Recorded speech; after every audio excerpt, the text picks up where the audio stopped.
After the disaster in orbit, Zethkar knew that his only option was to commit to a ground invasion, where Vorthak physical superiority would finally prove decisive.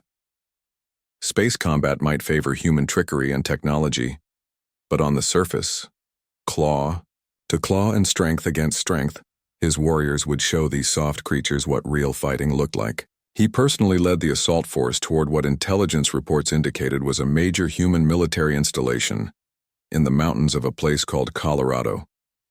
The landing went smoothly, and Zethkar felt his confidence returning as his ships touched down on solid ground without any resistance from human forces. His warriors emerged from their transports eager for combat after the frustrating defeat in space and ready to prove their worth in honest battle.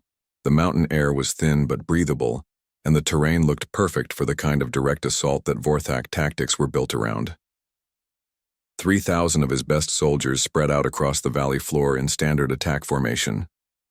Each warrior carried plasma rifles and wore powered armor that enhanced their natural strength and speed. Their claws had been sharpened to razor edges, and their battle fury was barely contained as they advanced toward what appeared to be a typical human military base nestled between two mountain peaks.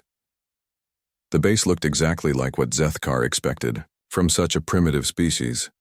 Simple concrete buildings, basic defensive walls, and crude watchtowers that offered no real protection against modern weapons. His thermal sensors showed human heat signatures moving around inside the compound, but in much smaller numbers than he had anticipated. Perhaps most of the defenders had fled when they realized what was coming for them. His forces reached the outer perimeter of the base without encountering any resistance, and Zethkar began to suspect another trap. The complete absence of defensive fire was suspicious after the elaborate deceptions the humans had used in space. He ordered his warriors to advance more carefully and scan for hidden weapons or camouflaged positions. That was when the mountains came alive around them. The first sign of trouble was when Sergeant Pete Johnson appeared from what had looked like solid rock and fired a strange projectile weapon that sent electrically charged darts into 3 Vorthak warriors. The electricity disrupted their powered armor and sent them crashing to the ground in convulsions. Before Zethkar could react, Johnson had vanished back into the mountainside as if he had never been there at all. Similar attacks began happening all around the valley as human soldiers emerged from concealed positions, struck at his forces with precision, and disappeared back into hiding before return fire could reach them. The entire landscape was honeycombed with tunnels and hidden passages that allowed the humans to appear anywhere and vanish just as quickly. Private Amy Foster coordinated with Johnson to set up a deadly ambush that caught a squad of Vorthak warriors in crossfire from positions they could not see or reach. The humans used the natural terrain like it was part of their own bodies, moving through cracks and crevices that seemed too small for any creature to navigate. Every rock formation and tree cluster concealed potential firing positions. What disturbed Zethkar most was how the humans fought when he finally managed to corner some of them in direct combat. Individual Vorthak warriors were clearly superior in strength, speed, and natural weapons, but the humans never fought individually. They worked in pairs and teams that supported each other in ways that made their individual weaknesses irrelevant. When his warriors tried to use their superior reach and claws against the humans, they found themselves facing coordinated tactics that turned their advantages into vulnerabilities. Human soldiers would work together to trap a Vorthak warrior between overlapping fields of fire, or use their smaller size to get inside the reach of Vorthak claws, where their projectile weapons were most effective. Colonel Danny Miller led a group of human defenders who demonstrated something that shocked Zethkar to his core. When cornered by superior numbers instead of surrendering or trying to flee, the humans became more dangerous. They fought with a ferocity that exceeded even Vorthak battle fury, not because they were naturally aggressive, but because they absolutely refused to give up. Major Su Chen showed him what human military engineering could accomplish when she triggered a series of avalanches that had been carefully prepared in advance. Entire sections of mountainside came crashing down on his forces with perfectly timed precision.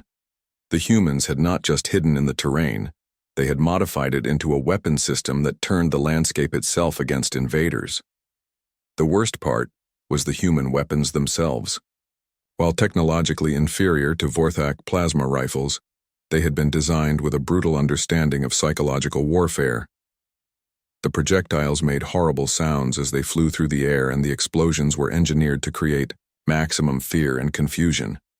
Even more disturbing, the weapons were precisely targeted to exploit weaknesses in Vorthak armor that the humans should not have known about.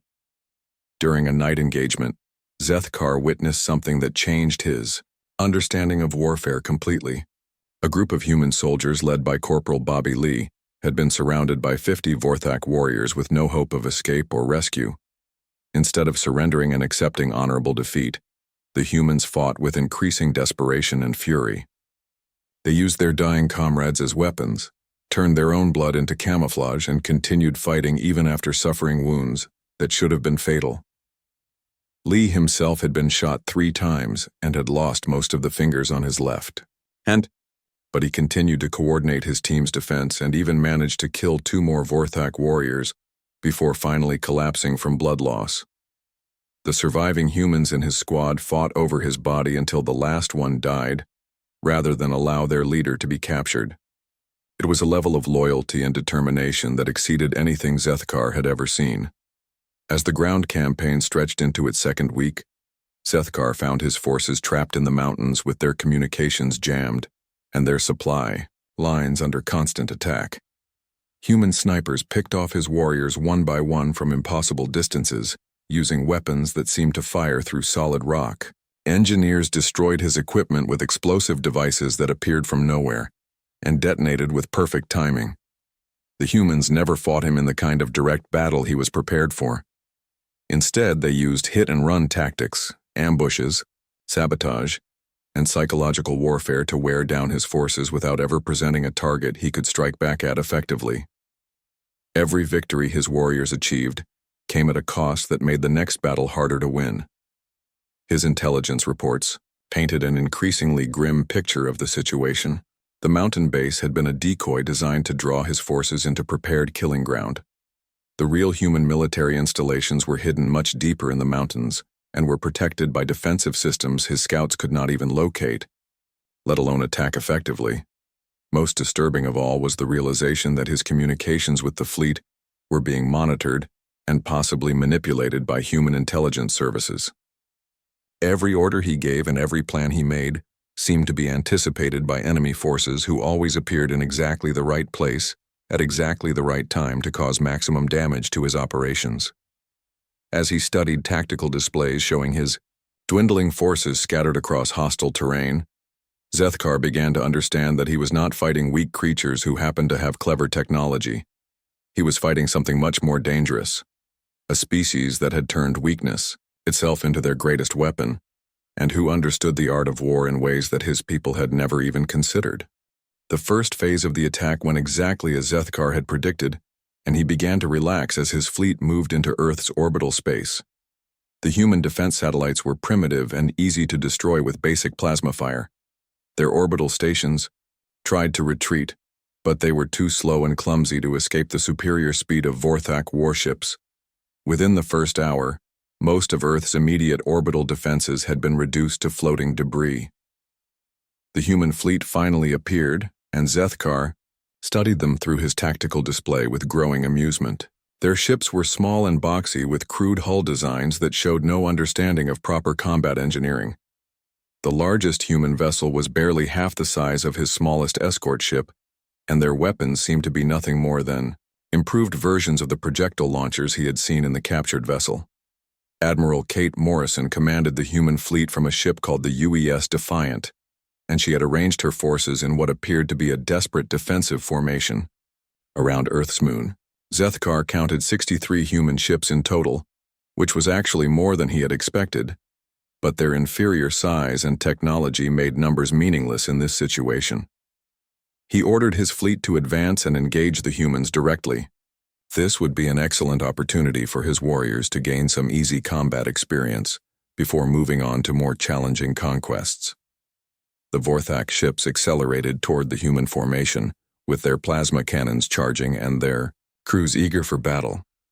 The first exchange of fire confirmed everything Zethkar believed about human weakness. Their projectile weapons bounced harmlessly off Vorthak energy shields, while his plasma cannons tore through human armor like it was made of paper. 3 human ships exploded in the first volley, and 2 more lost power and began drifting helplessly through space. But then something unexpected happened. Instead of pressing their attack or trying to flee in panic, the human ships began to retreat in what looked like complete disorder. Some ships turned toward the moon while others scattered in different directions. A few vessels actually seemed to be heading directly toward the asteroid belt beyond Mars. It looked like the human fleet was falling apart under the pressure of superior Vorthak firepower. Zethkar felt satisfied as he watched the humans run away from his mighty fleet. This was exactly the kind of behavior he expected from weak species when confronted with real military power.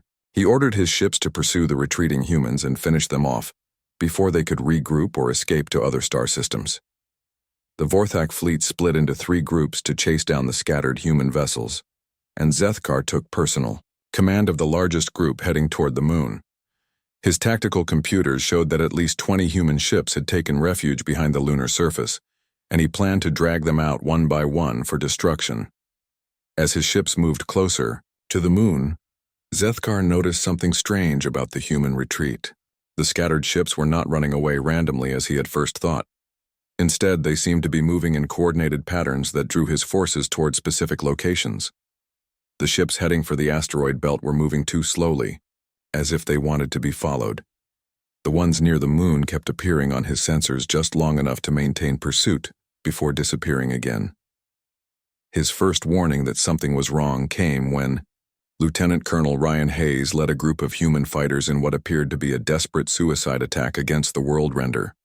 The small fighter craft came screaming out of the moon's shadow, moving faster than anything that size should have been able to move. Zethkar expected them to crash into his ship's hull in a pathetic attempt to cause damage through sacrifice. Instead, the human fighters did something completely unexpected. They used their incredible speed and small size to dart between his ship's weapon systems like tiny insects, targeting specific systems with surgical precision. Instead of trying to destroy his ship, they were disabling it piece by piece. Communication arrays exploded, sensor clusters went dark, and weapon mounts were torn away by precisely placed charges. Before Zethkar could react properly, his ship had lost most of its long-range capabilities and was operating on backup systems. The human fighters had vanished back into space before his remaining weapons could target them effectively. What should have been a simple suicide attack had turned into a coordinated strike that left his flagship crippled. Similar attacks were happening all across his fleet, and Zethkar watched in growing alarm as his supposedly superior warships were picked apart by tiny human fighters that appeared from nowhere, struck with impossible precision, and disappeared before return fire could reach them. His tactical display showed Vorthak ships losing shields, weapons, and engines in rapid succession. Then the real trap revealed itself. The moon's surface suddenly erupted with massive weapon batteries that had been hidden beneath false terrain.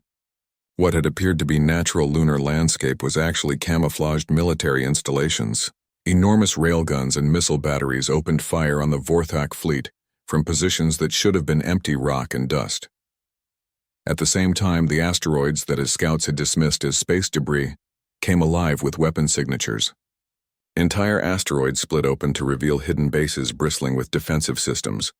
The human ships that had seemed to flee in panic suddenly turned around and began attacking his forces from behind, while the hidden installations caught them in crossfire from the front and sides. Captain Maria Santos from something called the Brazilian Space Corps was coordinating the missile strikes from the lunar surface, while Commander Alex Thompson from the British fleet managed the fighter squadrons. Zethkar could hear their communications clearly, and was shocked to realize that the humans had been speaking his language perfectly. They had understood every order he had given, and had been feeding false information to his scouts for months. The most disturbing thing was how well the humans worked together. Despite coming from different nations that supposedly competed with each other, their coordination was flawless. Russian pilots covered Chinese bombers, while American destroyers provided fire support for European cruisers. Every ship and fighter moved as if controlled by a single mind. Zethkar tried to rally his fleet and regroup for a proper counterattack, But the humans had anticipated this as well.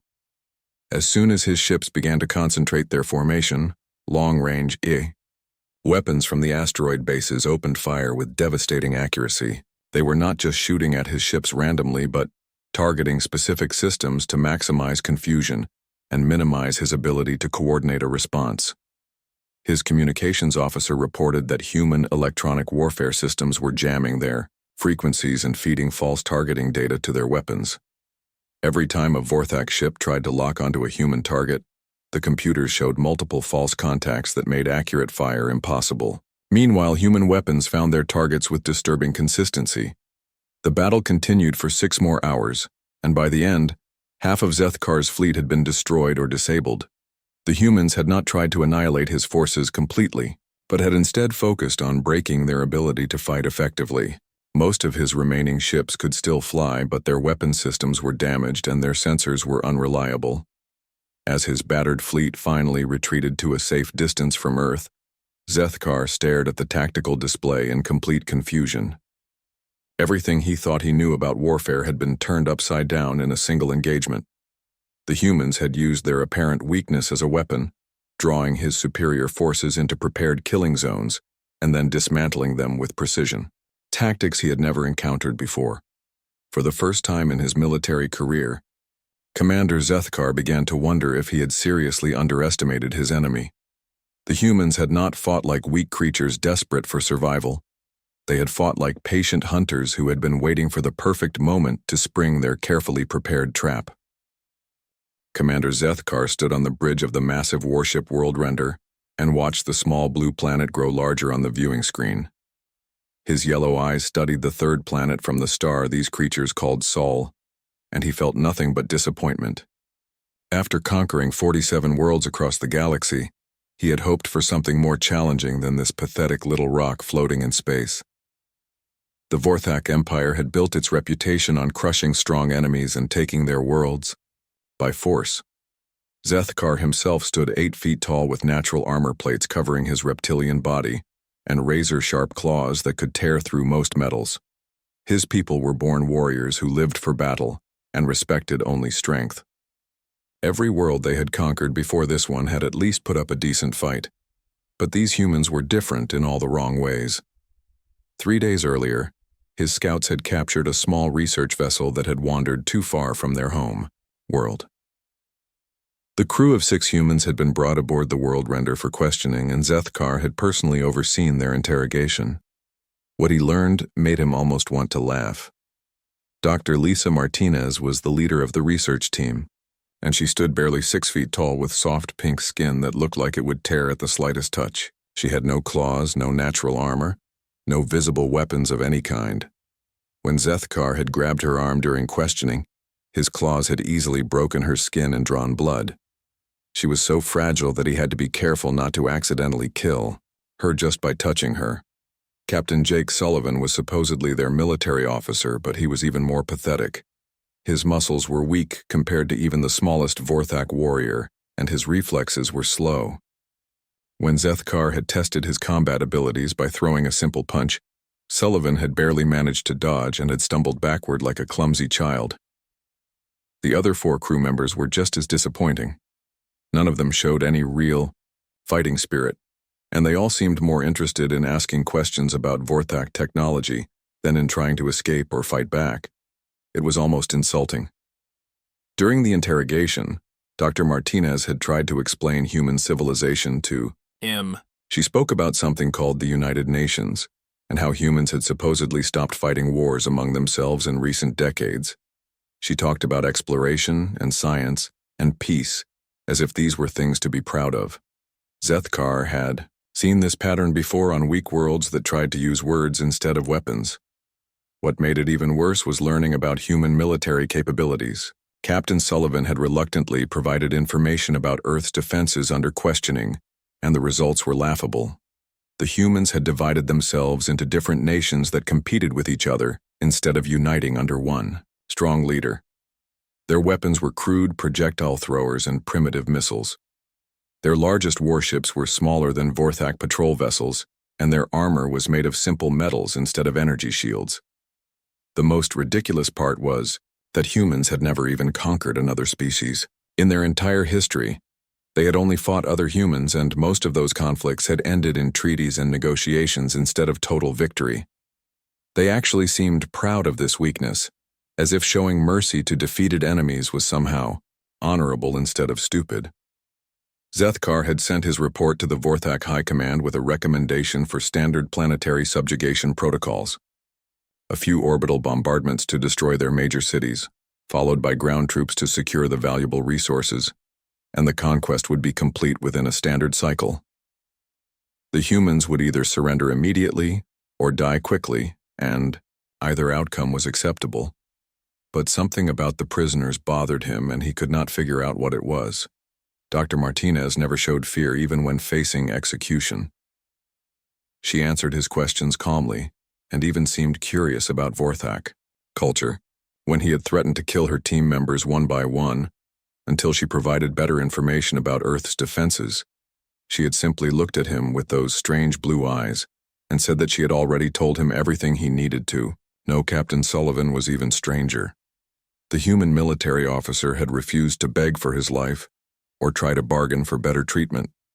Instead, he had spent most of his time in captivity, asking questions about Vorthak military tactics and ship designs. When Zethkar had finally lost patience and demanded to know why Sullivan was not afraid, the human had smiled and said something that stuck in the commander's mind.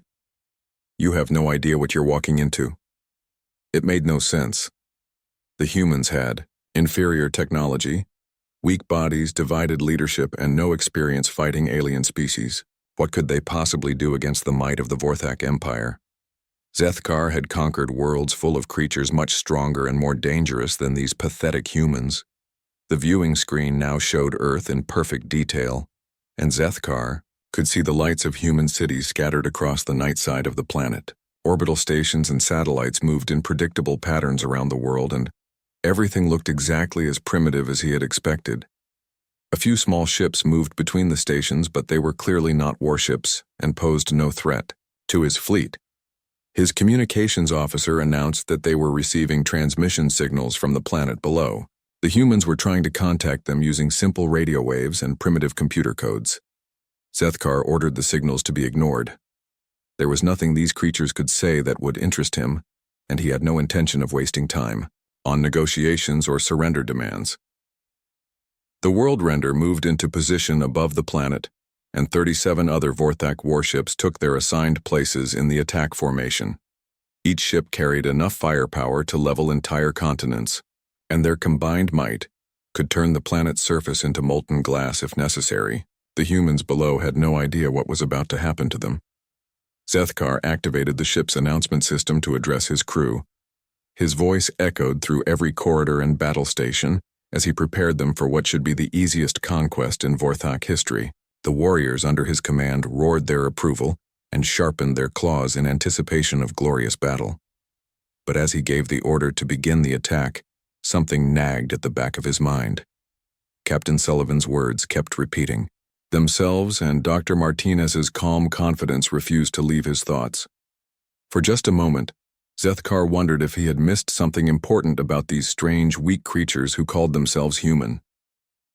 With his ground forces trapped and his fleet crippled, Zethkar finally admitted to himself that he needed to understand these humans better if he wanted to survive this campaign. He ordered his intelligence officers to bring him every piece of captured human data they could find, from military manuals to historical records to cultural documents. What he discovered over the next several days filled him with a growing sense of dread. The first shock came when he realized that humans had been perfecting warfare for their entire existence as a species. While the Vorthak had conquered 47 worlds by overwhelming weaker civilizations with superior technology and physical strength, humans had spent thousands of years fighting other humans in conflicts that pushed both sides to develop increasingly sophisticated military techniques and strategies. Commander Steve Parker had been captured during a failed human counterattack, and Zethkar personally interrogated him to learn more about human military history. Parker spoke freely about Earth's wars with a clinical detachment that was more disturbing than any torture could have been.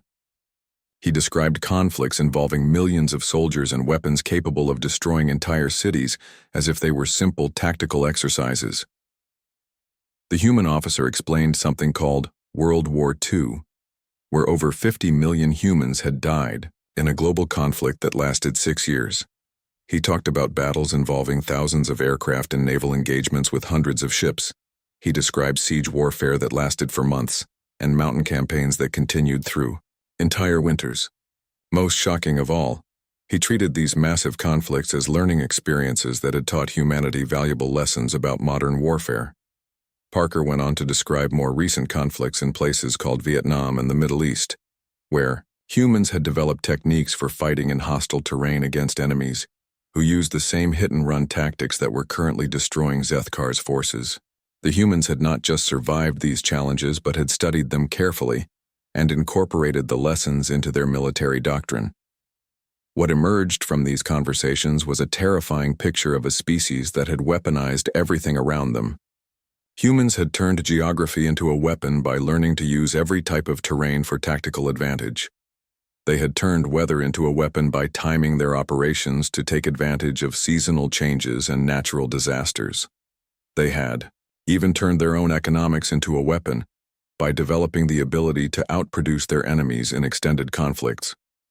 The most disturbing revelation came when Zethkar learned about human intelligence operations. Captain Ellen Davis had led a rescue mission that demonstrated capabilities his people did not even possess. Her team had infiltrated a heavily guarded Vorthak prison facility, extracted captured human personnel, and escaped without triggering a single alarm. The operation was so precise that his security officers still could not figure out how it had been accomplished. Analysis of the prison break revealed that humans had been studying Vorthak technology, psychology, and military procedures since the first day of contact. Davis and her team knew exactly which guards would be where at what times. They had identified weaknesses in Vorthak security systems that even Vorthak engineers were not aware of. Most shocking, they had developed countermeasures for weapons and tactics that were supposed to be classified military secrets. The intelligence reports painted an even grimmer picture when Zethkar realized the scope of human preparation. What had looked like political divisions between human nations was actually strategic redundancy, designed to ensure that no single attack could cripple their entire civilization. Every human nation maintained independent military capabilities, with different strengths and specializations. The Americans had focused on technological superiority and rapid deployment capabilities. The Russians had developed expertise in harsh weather combat and defensive operations. The Chinese had mastered mass production and coordinated large-scale operations. The Europeans had specialized in precision weapons and electronic warfare. Instead of being a weakness, human diversity had created a military system with no single point of failure. Admiral Kate Morrison finally contacted Zethkar directly with an offer to discuss terms, and during their conversation, she revealed information that made his blood run cold. Humanity had been preparing for extraterrestrial contact for over a century. Every science fiction story, every military exercise, every space exploration program had been part of a comprehensive preparation for exactly this type of scenario. Morrison explained that human scientists had spent decades studying the possibility of alien invasion and had developed response plans for dozens of different threat scenarios. They had built hidden installations throughout their solar system, specifically to deal with technologically superior enemies. They had created redundant command structures that could continue operations even if Earth itself was destroyed. Most terrifying of all, she revealed that the Vorthak fleet had not been fighting Earth's actual military forces. The ships and soldiers that had been defeating his supposedly superior forces were planetary defense units, a small fraction of human military capability that had been specifically designed to deal with the opening phases of an alien invasion. While the real military prepared for extended warfare, Morrison showed him tactical displays of human forces that had remained hidden throughout the conflict. Massive industrial ships built in the outer solar system that could manufacture weapons and supplies during extended campaigns. Stealth vessels that had been shadowing his fleet since their arrival and collecting intelligence on Vorthak capabilities. Defense platforms hidden throughout the asteroid belt that could destroy entire fleets with coordinated fire. The conversation revealed that humans had been fighting a carefully planned intelligence operation from the beginning. Every Vorthak tactical success had been allowed to happen in order to study their methods and capabilities. The apparent desperation of human forces had been theater designed to draw the invasion deeper into prepared killing zones where it could be studied and eventually destroyed. Even more disturbing was the realization that human strategy operated on timescales that Vorthak military planning could not match. While his people thought in terms of quick conquests and immediate victory, humans were prepared for conflicts that could last decades or even centuries. They had built their entire civilization around the assumption that they would eventually face enemies stronger than themselves, and had developed the patience and resources to outlast any opponent. The final revelation came when Morrison offered to show him what human warfare actually looked like when they stopped holding back. She transmitted tactical data from human war games and historical conflicts that demonstrated capabilities far beyond anything the Vorthak had encountered. Weapons that could sterilize entire planets, strategies that could turn star systems into killing fields, and coordination systems that could manage conflicts across multiple worlds simultaneously. But instead of using these capabilities to destroy the Vorthak invasion, the humans had chosen to demonstrate that conquest was impossible while keeping their true strength in reserve. They had proven their point without unnecessary destruction, and were now offering diplomatic solutions that would benefit both species. As Zethkar studied the data Morrison had provided, he began to understand the most frightening truth of all about human warfare. They did not fight because they were strong like the Vorthak did. They fought because they were weak, and that weakness had forced them to become more intelligent, more adaptable, and more determined than any naturally powerful species could ever be. The humans had turned their greatest disadvantage into their ultimate weapon, and any species that underestimated them based on their physical limitations was making a mistake that could destroy entire civilizations. For the first time in his military career, Commander Zethkar began to understand that true strength came not from what you could destroy, but from what you could survive, adapt to, and ultimately overcome. The end came not with the massive battle Zethkar had expected, but with a simple communication from Admiral Morrison, offering surrender terms that were so generous, he initially suspected another trap. His remaining forces were completely surrounded in the Colorado Mountains with no hope of escape or resupply, but instead of demanding unconditional surrender, the humans were offering safe passage home and the return of all captured personnel. Lieutenant Colonel Nancy Wright arrived to negotiate the terms, and Zethkar found himself face to face with yet another human who defied all his expectations. Wright was smaller than most human soldiers he had encountered, barely reaching his chest even when he was sitting down. But she carried herself with the quiet confidence of someone who held all the advantages in the negotiation. The terms she offered were almost insulting in their reasonableness. All Vorthak forces would be allowed to return to their ships with their personal weapons and equipment. Captured personnel would be released unharmed and provided with medical treatment for their injuries. The Vorthak fleet would be given safe passage out of the solar system with enough supplies to reach the nearest Vorthak outpost. In exchange, the Vorthak Empire would agree to establish formal diplomatic relations with humanity. Zethkar asked why the humans were being so generous when they clearly had the power to destroy his forces completely, and Wright's answer revealed yet another layer of human thinking that he had not considered. She explained that humanity was not interested in revenge or domination, but in understanding.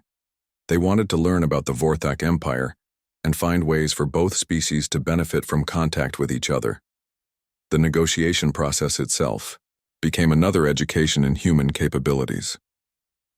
Wright had clearly studied Vorthak culture and psychology in detail, and knew exactly how to present the terms in ways that allowed him to accept them without losing honor. She understood that his warriors needed to feel that they had fought bravely against a worthy opponent, rather than being defeated by inferior creatures through trickery. During his brief captivity while the surrender was being arranged, Zethkar was treated with a level of respect that confused him. Dr. Carl Johnson, a human anthropologist, spent hours explaining human culture and history to him without being asked. The doctor seemed genuinely interested in learning about Vorthak society and asked thoughtful questions about their military traditions and conquest philosophy. Johnson's explanations began to make sense of things that had puzzled Zethkar throughout the entire campaign. Humans did not fight because they enjoyed violence or sought to dominate others as the Vorthok did. They fought because their physical weakness had forced them to develop cooperation and intelligence as survival mechanisms. Every aspect of human civilization, from their technology to their military tactics, had emerged from the need to overcome individual limitations through collective effort. The Doctor showed him examples of human art, literature, and philosophy that demonstrated how their culture had developed around themes of cooperation, sacrifice, and perseverance in the face of overwhelming odds. Stories about small groups of humans defeating much larger enemies through cleverness and determination. Poems about soldiers who died protecting their comrades and communities. Paintings that celebrated not victory in battle, but survival through hardship. Most revealing was when Johnson explained human games and sports to him. Humans had created elaborate competitions that simulated warfare and conflict, but channeled these drives into non-destructive activities. A game called chess particularly fascinated Zethkar because it perfectly demonstrated human military thinking. The most powerful pieces were also the most vulnerable, and victory came not from brute force but from thinking several moves ahead and anticipating opponent reactions. As the prisoner exchange was completed, and Zethkar prepared to return to his fleet, he received one final shock about the true scope of human military capability. The ships that escorted his forces out of the solar system were not the same vessels that had fought his fleet in the opening battle. These were massive warships that dwarfed even the largest Vorthak dreadnoughts and bristled with weapons technology that made his plasma cannons look primitive. Admiral Morrison personally commanded the escort fleet and took the opportunity to show him what humanity could have done if they had chosen total warfare instead of limited conflict. The human ships demonstrated maneuvers that defied everything he knew about physics and fired weapons that could have sterilized entire worlds. But instead of using this overwhelming power to destroy the Vorthak invasion, they had chosen to prove their point through careful application of just enough force to make conquest impossible. The journey back to Vorthak space gave Zethkar time to write his final report to the High Command, and every word was a struggle against everything he had believed about warfare and strength. He recommended immediate diplomatic contact with humanity and warned against any further attempts at conquest. The humans were not weak creatures who had gotten lucky with clever tactics. They were the most dangerous species the Vorthak Empire had ever encountered because they had weaponized weakness itself. His report explained that human military doctrine was based on the assumption that they would always face stronger enemies, so they had developed strategies for winning through superior intelligence, better preparation, and absolute refusal to surrender. Their lack of natural armor had forced them to develop better technology. Their physical fragility had made them master tacticians. Their short lifespans had given them an urgency and focus that longer-lived species could not match. The High Command's response was swift and decisive. Zethkar was appointed as the first Vorthak ambassador to Earth and assigned to establish permanent diplomatic relations with humanity. His new quarters in a place called Geneva were surrounded by representatives from dozens of other species who had learned the same lesson he had learned about underestimating humans. In his private office, Zethkar kept a human chess set that Admiral Morrison had given him as a farewell gift. He had learned to play the game during his journey home and found that it helped him understand human thinking in ways that military analysis could not. The game taught patience, forward thinking, and the crucial lesson that apparent weakness could become devastating strength if properly applied. His daily routine now included meetings with human diplomats, cultural exchanges with human scientists, and coordination with other alien species who were learning to work with humanity as partners rather than trying to conquer them as enemies. The work was challenging but rewarding in ways that simple conquest had never been. Late at night, when he was alone with his thoughts and his chess set, Zethkar often reflected on the irony of his situation. The Vorthak Empire had spent centuries conquering supposedly weak species and taking pride in their military superiority. But they had never encountered true strength until they met humanity, and that strength came not from the ability to destroy, but from the ability to endure, adapt, and find solutions that benefited everyone involved.